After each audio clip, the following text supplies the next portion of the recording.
Ndasimakaraniro Alexi. Namba ya kwanza ni kuzaliwa.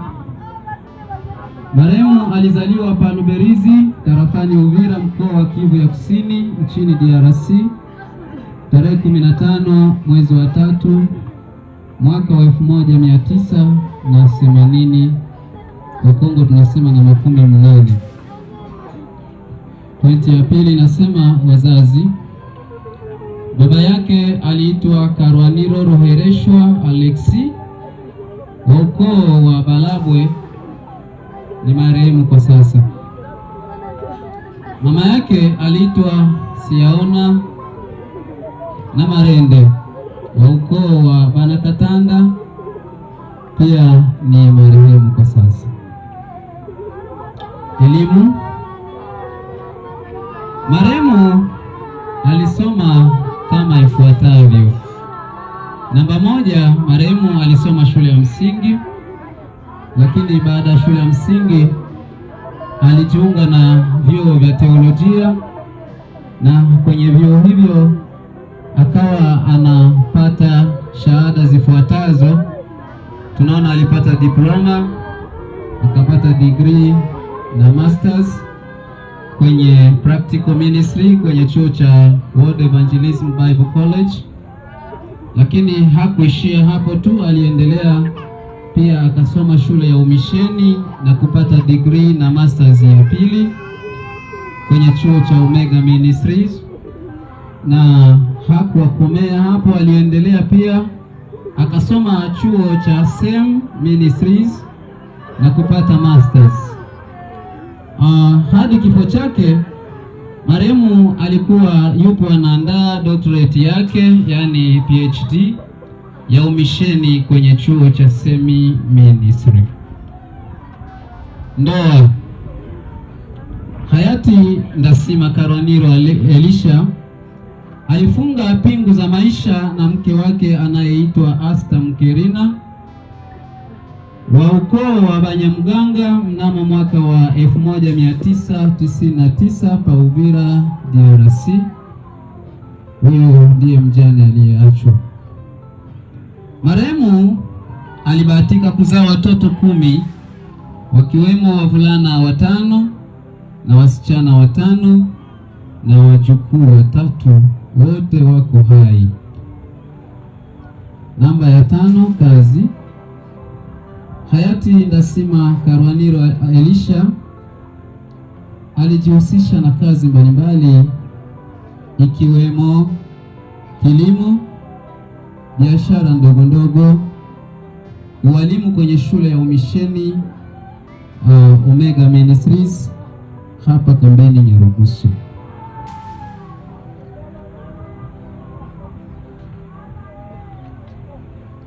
Maisha ya kiroho. Hayati Ndasimakaraniro Elisha alipokea Yesu Kristo kuwa Bwana na Mwokozi wa maisha yake mnamo mwaka wa 1998 katika kanisa la WTM Sepake Kabondozi, tarafani Fizi, DRC. Hapa kambini aliendelea kushiriki kanisa hilo na akawa na huduma zifuatazo kanisani.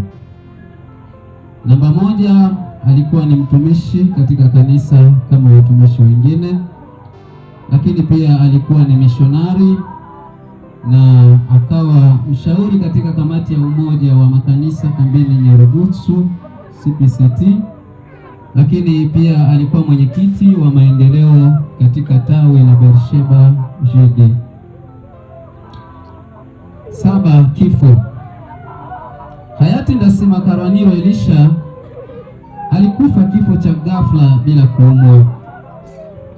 Aliangukiwa na tawi la mti alipokuwa njiani kuelekea nyumbani kwake siku ya Jumanne tarehe 25 mwezi wa 11 mwaka huu jioni kwenye maeneo ya zone ya 4 kwenye kijiji cha Kade na kupelekwa hospitali kuu ya Nyarugusu na wapita njia. Ilipofika majira ya saa 5 usiku, marehemu aliaga dunia Hivyo hayati Ndasima Karwaniro Elisha ameishi duniani miaka 45. Ameacha watu 13 ambao tumewasoma hapo juu. Shukrani. Sisi jamaa la Balabwe tunawashukuru watu wote, majirani, kanisa, ndugu, jamaa na marafiki ambao wametufikia ili kututia moyo katika kipindi hiki kigumu. Tunasema Mungu wa mbinguni awabariki sana. Hivyo kama familia tunaomba Mungu ailaze roho ya marehemu mahali pema. Amina. Karibu ujumbe.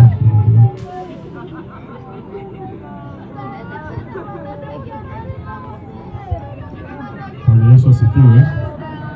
Hatuwezi kukosa kusema Bwana Yesu asifiwe, kwa sababu maandiko matakatifu yanatuambia kwamba tumshukuru kwa kila jambo. Hata kwamba tunalia, lazima tutasema tu Bwana Yesu asifiwe. Kwa kweli ninakuwa na neno moja au mbili, pengine Kiswahili changu mtakisikia kigeni, basi mtakielewa hivyo hivyo. Neno la kwanza ninasema karibu kwa mkutano wote mzima ambao wamekuja kutuzunguka hapa. Mungu apate kuwabariki sana.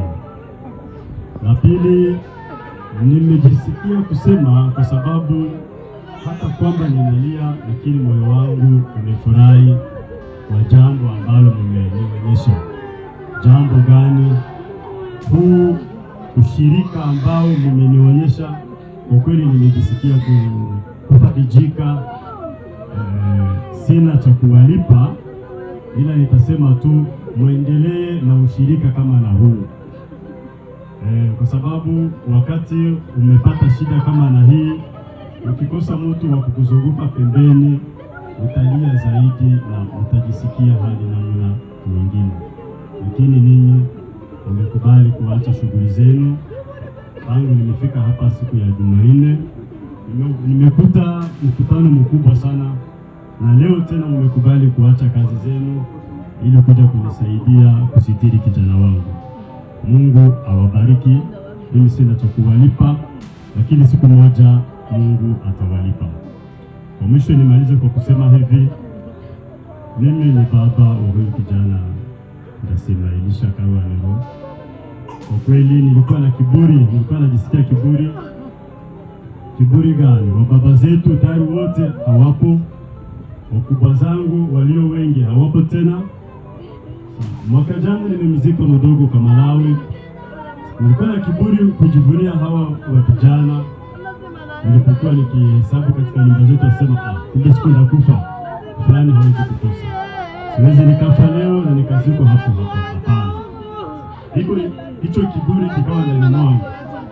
Na siku moja nilimwambia kwa Bujumbura kwamba hata uende Kanada, Marekani, nikifa Kongo tu hawawezi kunizika, wataniweka kwenye mochwari mpaka utafika. Akacheka akasema ndio, mimi ni kijana wako mkubwa, mimi ndio nitasema neno.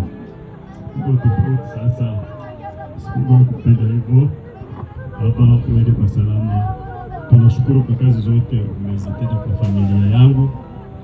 Mungu akusaidie. Asante. Kabla ya wajomba, mchungaji kiongozi kwa neno, karibu.